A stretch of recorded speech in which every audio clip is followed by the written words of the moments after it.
And we are live in 3, 2, 1. Let's go! Good afternoon, everyone. We are back live once again. Still locked down, still working from home, still all those good things, of course. I hope everybody's doing great out there. I know that I'm doing pretty well because I have this wonderful box of Entenmann's donuts. I know Entenmann's are kind of like the donuts that you get if you can't get real good donuts, but I think for prepackaged donuts, they're not too bad. I actually like them. I think that they're some of my favorite cake donuts out there, believe it or not. I don't usually like cake donuts, but I think Entenmann's are just fine. And you don't see too many of these like cinnamon covered donuts either. So I am perfectly happy with a box of 1 dozen of Entenmann's donuts. Why the heck not? I hope everybody out there is doing all right with the COVID-19 lockdown. I hope you guys are staying safe, staying inside, staying happy, all those good things. I know I'm doing great. And for lunch, I'm going to enjoy some of these Entenmann's donuts.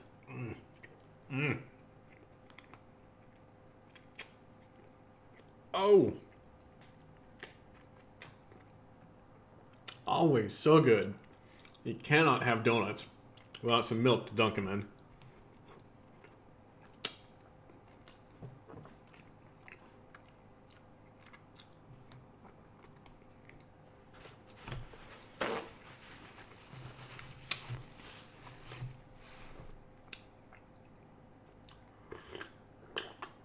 Like I said, hard to do much better than a box of donuts for lunch.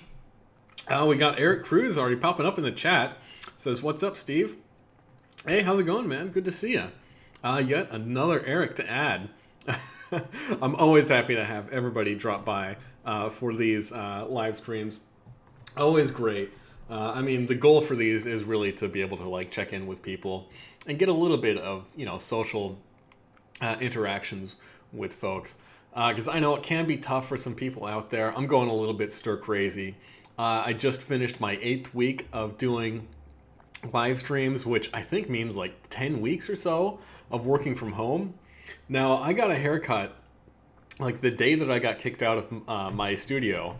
I went straight to the barber, got a haircut, and even though I got a haircut basically the last day that the salons were open, my hair is already getting a little bit shaggy, a little bit rough up top. Although looking at myself in this stream, I'm noticing that the open chest with the buff, not really a great look. What do you guys think? I think I maybe look a little bit too comfortable. Maybe like I'm trying a little bit too hard. I got to get rid of this thing. This thing is silly. No buff for today. I usually have that thing around my neck if I go outside or something because it's kind of a convenient mask. Because nowadays, I feel like, it's I don't know how much having the mask actually helps, but when I am outside, it's kind of like it's not super inconvenient to have one, and I think that it just makes people feel a little bit more comfortable when you're wearing the face mask if you're out at the grocery store just walking around or something like that. So I think that it's okay to do it.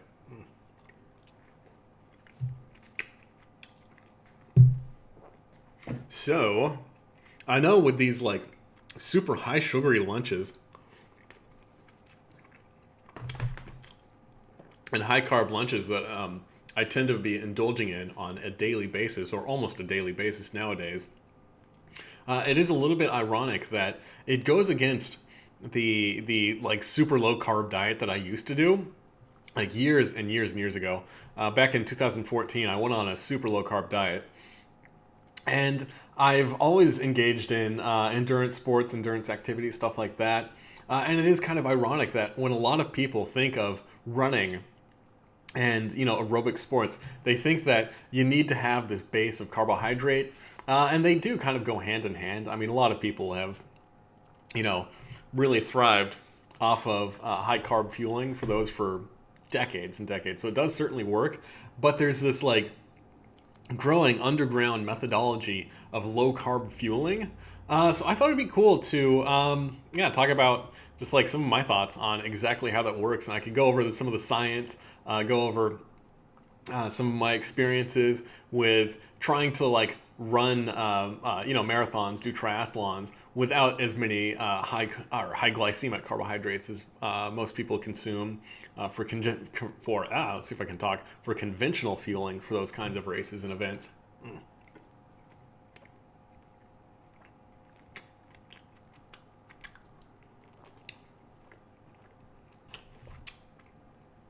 And of course, the irony is that while I'm talking about all this, I'm going to be eating sugar-filled donuts. I got to check out the nutritional facts on these guys. Oop, is it on the bottom of the box? Yes, it is. All right, nutritional facts. We've got plain, cinnamon, and powdered donuts. Now, each donut is, let's see, for the plain donuts, these guys have 7 grams of sugar and 19 grams of carbs per donut. For the cinnamon and the powdered donuts, they're 10 grams of sugar and 22 and 23 grams of carbohydrate, respectively. So lots of sugar today. So not going to be doing any low carb fueling for today, but no, like I said, like I've mentioned a couple of times in the past, I was keto for a while. And I don't think it's a coincidence that the year that I was on a ketogenic diet, and I was like really super strict about eating really cleanly, making sure that my diet was really locked down, was 2014.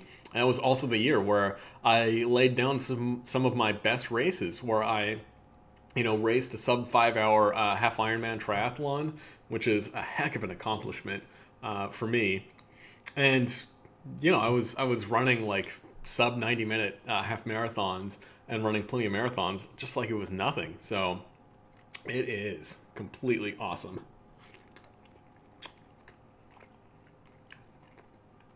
I do think that a ketogenic diet is a pretty extreme diet to have, though.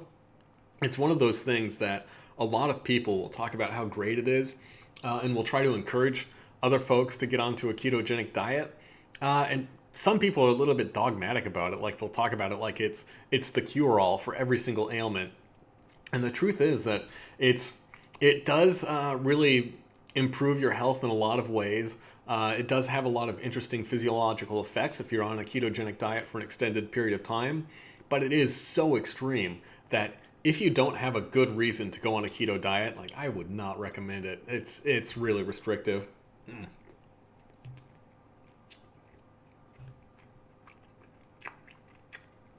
Got a couple of folks in the chat. Eric Gunnarsson, back for another day of craziness. Back to see some sweet things again. I can see. Oh yeah, man. I'm eating sweet things all day, all night. Not really. I think this is like my one sweet binge for the day usually. Eric Winokur. We've got the Eric trifecta in the chat today. That's pretty awesome. Says, I love all donuts. I like yeast and risen donuts a lot more, but enjoy dipping cake donuts in milk more. Well, if you like yeast donuts more and you like cake donuts more, that's pretty great, man. There's an infinite gain loop right there. All right, MJC asks if they are low-carb donut, or says there are low-carb donuts. Sorry about that. I see that there is no question mark on that one. Yeah, I've seen a couple of like low-carb alternatives for donuts. They are, I think they're kind of silly though. Like anybody who's really serious about a keto diet, whether it's for health reasons, like can be used to treat epilepsy or some neurodegenerative diseases, you're probably not thinking about giving yourself a treat. Because let's face it, like the reason you're doing like eating is no longer an enjoyable pastime if it means that you have an increased chance of having a grand mal seizure or a decreased cognitive ability. So yeah, if somebody's on a keto diet and they're talking about like cheat days and their favorite cookies and donuts and stuff like that, I'm kind of like scratching my head like, really? All right, MGAC, you ask, how long did I follow a keto diet? I was hardcore ketogenic for only like maybe 2 months.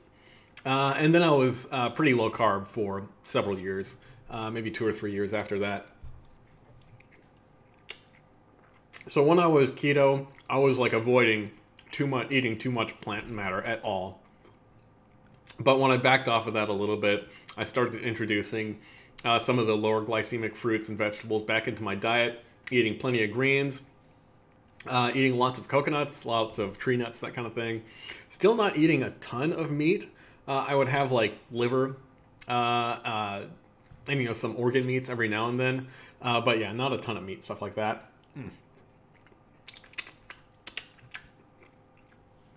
All right. So coincidentally, back in 2014, this was before I was like into podcasts and checking out a lot of interactive media and interactive content. But in 2014, this company Vespa did this really cool study where they followed a group of well-trained athletes over the course of a year. I believe they had 10 athletes in each cohort, where they had 10 athletes follow a standard high carbohydrate diet, and they put the other 10 athletes on a very low carbohydrate diet. Only about 10% of their diet was carbohydrate. And they wanted to see mainly how that affected their fat oxidation rates and while exercising. Eric Gunnarsson, you're asking a keto diet. What is a keto diet? What does that mean? A keto diet is a diet that's short for ketogenic or ketosis. It's very low carbohydrate. It's basically when your body is not burning carbohydrate, you get into the state called ketosis, where your body is generating what are called ketone bodies, which are a side effect of burning fat. And that's just like your body's getting off of burning too much sugar, too much carbohydrate, and veering more towards living off of carbohydrate. So it is, in one way, it's a very simple diet in that it's basically don't have anything that causes an insulin spike, so that your body basically lives off of these ketones instead of sugar and carbohydrate. So for a long time, people thought that, for example, sugar was required to fuel your brain and lots of other tissues in your body. But it turns out that only in the last couple of decades, I think people started to realize that ketone bodies could act as a replacement for glucose and carbohydrate as the fuel substrate or the energy substrate for lots of tissue in your body. And in particular, ketone bodies can cross what's called the blood-brain barrier, so that ketone bodies can actually be utilized for energy by your brain. So there was this kind of flip in understanding that, hey, guess what? You don't actually need carbohydrate to survive and to fuel yourself. And it is kind of funny that if you think about it, you've got fat, protein, and carbohydrate are your three main sources of energy. And only one of those, carbohydrate, is not actually an essential nutrient. Now, I'm not going to advocate for a zero carbohydrate diet. That certainly does not mean that people should be going on a super low carbohydrate diet all the time. It's just like as a technical definition of an essential nutrient, being a nutrient that you must get through diet, that your body cannot synthesize by itself. Your body can actually synthesize glucose and carbohydrate from amino acids. Therefore, it is technically not an essential nutrient. MJC says that a keto diet is 20 grams of carbs per day and 75% of calories from fat. Yeah, the exact numbers are going to vary based on who you are, but a keto diet is basically one where you're promoting ketosis.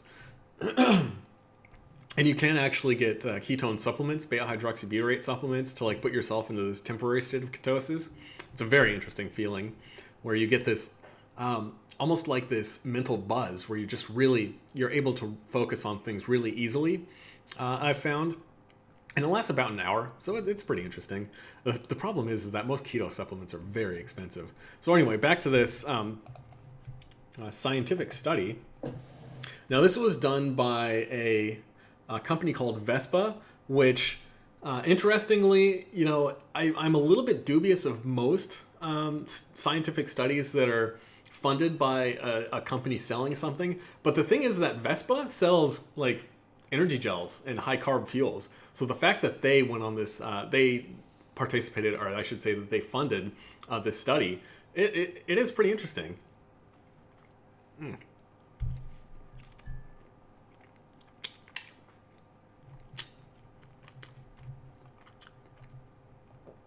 So in fact,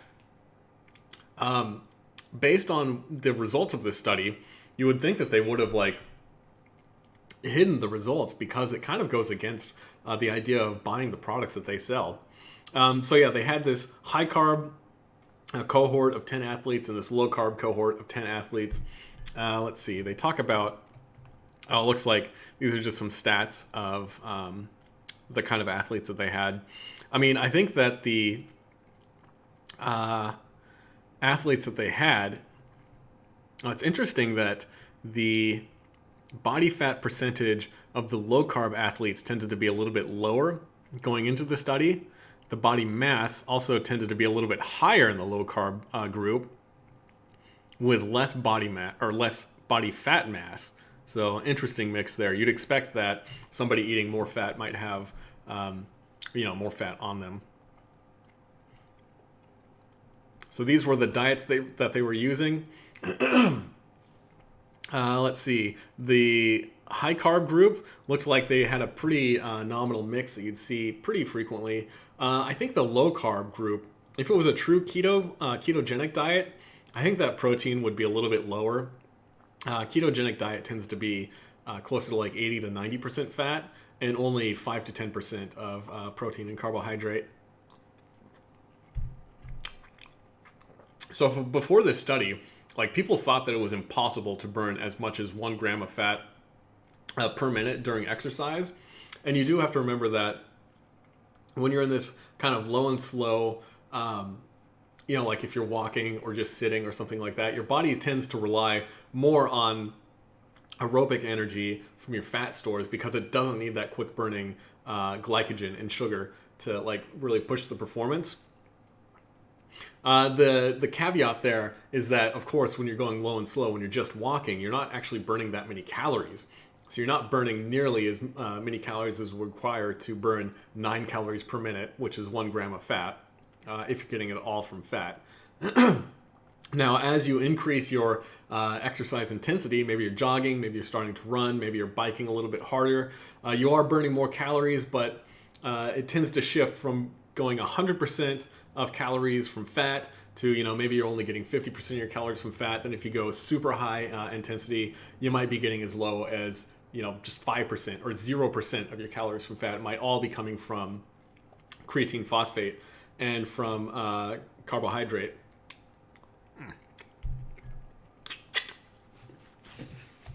Now, the interesting thing that came out of this study is that, let's see some of the results. So they had these 2 cohorts of athletes follow their respective diets for an entire year. And I think that is one thing that is missing from so many of the studies on ketosis and what they would often call metabolic efficiency, being able to burn more fat at higher exercise intensities. It takes a long time for your body to really adapt. If you think that most people tend to eat like 60+% of their calories from carbohydrate for their entire lives, for 20, 30, 40 years, however long you've been alive, whatever, for your entire life, from 1 year to 80 years, however long you've been alive. So if you expect, like if you do a study of somebody following a low carb diet for like 2 weeks, your body's not going to be able to adapt to that over that short a period of time. So the fact that this study actually went on for an entire year, and from my experience, it does take maybe a month and a half before you start feeling like you're okay, and then your energy levels start to level out. And it's an interesting effect. Pardon me. So after an entire year, they put these guys on a 3-hour test to see what their fat oxidation rates were. And it's interesting to see that, with a high carb group, they were burning less than 1 gram of fat per minute at all different intensities. I think they have a graph. Here we go. Based on their VO2 max, you see as they increased their exercise intensity, that's the bottom axis, then they, at super low intensity, you're not burning very many calories at all, so you're not burning very much fat. And as you got up to more moderate intensities, you were burning more calories, but eventually the carbohydrate burning would take over, and your fat burning would drop off as you were burning more and more. As a higher percentage of your energy burn was coming from carbohydrate. I think that's the best way to put it. But based on this chart, you can see that the low carb guys were able to burn way more fat than anybody thought possible before. And I think that they mentioned up here, let's see, the mean fatty acid oxidation rate was over twice the rate of the high carbohydrate cohort. The lowest rate of fat oxidation in a subject being 1.1 grams per minute, which is higher than what the currently published literature suggests is possible, with one subject actually recording a rate of 1.8 grams per minute of fatty acid oxidation, which is just mind-blowing. I mean, I think it's hard to sustain burning, 15, 17 calories per minute at all, let alone having it all come from fat. It's pretty incredible. Oh my gosh. All this low carb talk. I gotta have another donut. Flapping my gums is super tiring, guys. I can feel my VO2 max going through the roof.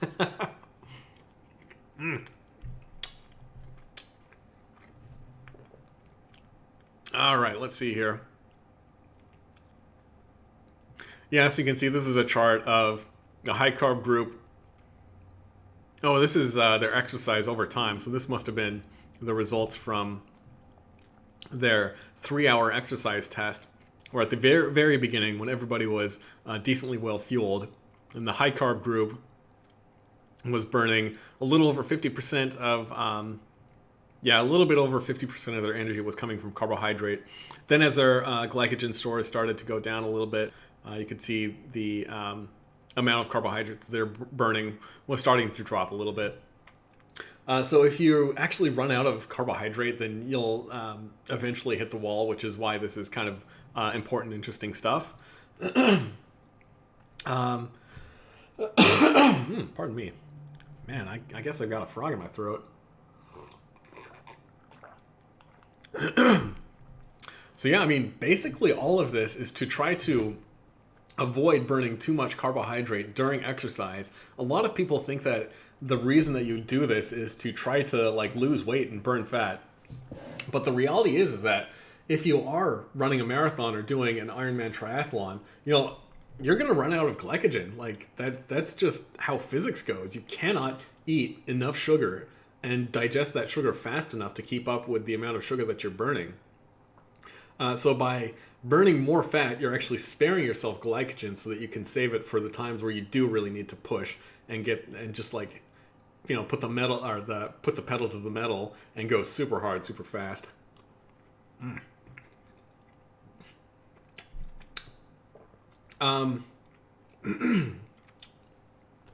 So yeah, the idea is that if you do the math, you find out that people who are running a marathon, for example, tend to burn about 100 calories per minute from carbohydrate, and probably 125, 150 calories per minute, or I'm sorry, not per minute, that's crazy, 100 calories per mile from glycogen from carbohydrate. If you do the math, then you'll see that people tend to run out of glycogen around mile 20. That's when you hit the wall. So the year that I was doing, hardcore low carb dieting, I was basically bonk proof. I could not hit the wall if I tried. I would get to the end of a marathon and I'd feel just perfectly fresh. I wouldn't be very tired at all. My joints would definitely feel the pounding, but my energy levels were always just super even, super smooth. So that's really the idea behind doing these low carb diets. And there is this adaptation phase where when you start doing a low carb, a ketogenic diet, usually 2 or 3 weeks in, you start to get this, you feel really awful. People call it the keto flu, where your body's making this transition from always burning sugar to getting more used to burning fat, which is pretty unpleasant, I gotta say. I think if you use beta-hydroxybutyrate supplements through the course of that, then it does help keep your energy levels up a little bit. Now, of course, that's a turn of a phrase. You're not actually getting influenza. You just kind of feel like bleh, a little bit tired and under the weather. So interesting stuff. But like I said at the top of the show today, at the top of the live stream today, I should say. Oh my goodness. I am getting, yeah, I feel like I've got something in my throat. Hopefully that goes away. Hopefully I'm not getting the actual flu. But like I said at the top of the live stream today, a keto diet is super extreme. Like it is so extreme. It's the kind of thing that you'd want to do if you wanted to like dedicate your life to it. Like it's really, really difficult to maintain a strict ketogenic diet, especially in this day and age where like carbs, they're everywhere. And going super low carb isn't particularly the healthiest thing to do. It can put your body under a lot of stress. So it's got a lot of effects. Some of them are positive, some of them are negative. A lot of people have to choose the thing that's right for them. And as people can tell, like I always talk about the time that I was keto and low carb in the past tense because it wasn't the right thing for me. You know, I was able to do really great marathons and triathlons, but I got a messed up thyroid. I found out a couple of years later that, yeah, I've got Hashimoto's thyroiditis, and a low carb diet is not super good for your thyroid. So I don't do it anymore. All right, let's catch up on some of these comments before I sign off for the day.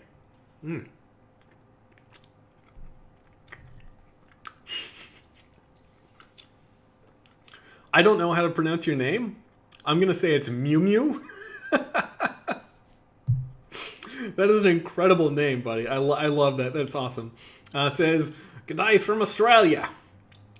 That's all you're going to get from me from my crummy Australian accent. Came to your channel recently, and you're such an underrated competitive eater. Thanks, man. Keep up the great work, Steve. Well, thanks for joining the live stream. I always appreciate new folks. Trying to keep it real, trying to be pretty low-key. I hope you enjoy the videos. Hopefully I'll have some more like actual competitive eating videos sometime soon. Yeah, I'm wrapping up this quarter of my school year. I don't think I'm going to take a class this summer, so hopefully I'll have a little bit extra time to put up some of the more like, you know, some of the more traditional videos that I love doing on this channel. Eric Gunnarsson asks if I have tried any other diet. I mean, that's a good question. I don't know if I've like done any other strict diets. I mean, I think before I was, I did ketogenic, I was on a pretty strict like low fat, low saturated fat diet. And I gotta say, when I was low saturated fat and avoided too much sugar, like I was super lean. It is kind of ironic that when I went on a low carb diet, which people tend to think of as a great weight loss diet, I gained a lot of weight. I gotta say, I think I gained like 10 or 15 pounds or something like that on a keto and low carb diet. But let's see, I've never been like vegan, never very vegetarian, but you know, I've mentioned before, I just don't eat a whole lot of meat, a whole lot of animal products, except for my milk. I do like milk. But yeah, I've had no reason to go on any other diets since then. If I did end up, I was diagnosed with epilepsy when I was like 4 years old. So if that ever like occurred again, or if I somehow got type 2 diabetes, then I would probably, you know, stop doing crazy stuff like this and adopt a more strict, like a keto diet. Zeppy-ish asks, where are the Edwards pies? They're back at the store, bud. I did try one of the new Edwards pies. I gotta say, it was really delicious. It was the cream cheesecake cream. I don't know what it's called. Cheesecake pie. Yeah, it was absolutely delicious. And asks, when am I doing another legend donut challenge? Is that Legendary Donuts? There's the Legendary Donuts chain in this area. That's a good question. Awesome donut chain. Oh, I don't know. Maybe I'll do one this summer. I think that'd be pretty cool. Of course, if you would like to commission a specific video, I am absolutely open to taking your money to do so. Oh my goodness. I think that if I like, oh my gosh, I think that if I like separated the amount of time and actually like taken the amount of time that it takes to make one of those challenge videos plus the food costs, which would be a drop in the bucket compared to what my actual time is worth. Man, it might come out to like $200, maybe even more than that per video. Crazy to think about things like that. Yeah, time is expensive, man. It's tough. It's tough, I gotta say. Eric Gunnarsson, okay, time for this, Eric, to go to bed for the night. Well, good night, man. I hope you enjoyed the live stream. Thanks for dropping in. It was great to chat with you. We'll be back on Monday. Over and out from Sweden. Good luck, dude. Yeah, on Monday is going to be Memorial Day in America. So that's a purely American holiday. So hopefully I'll be able to hop on, do a live stream, probably even do a little bit of a longer live stream since it's officially a day off work. I got word from my boss today that he wants nobody to work on Monday. So yeah, maybe I could do a longer form a live stream on Monday, do like a live challenge or something like that. That'd be pretty cool.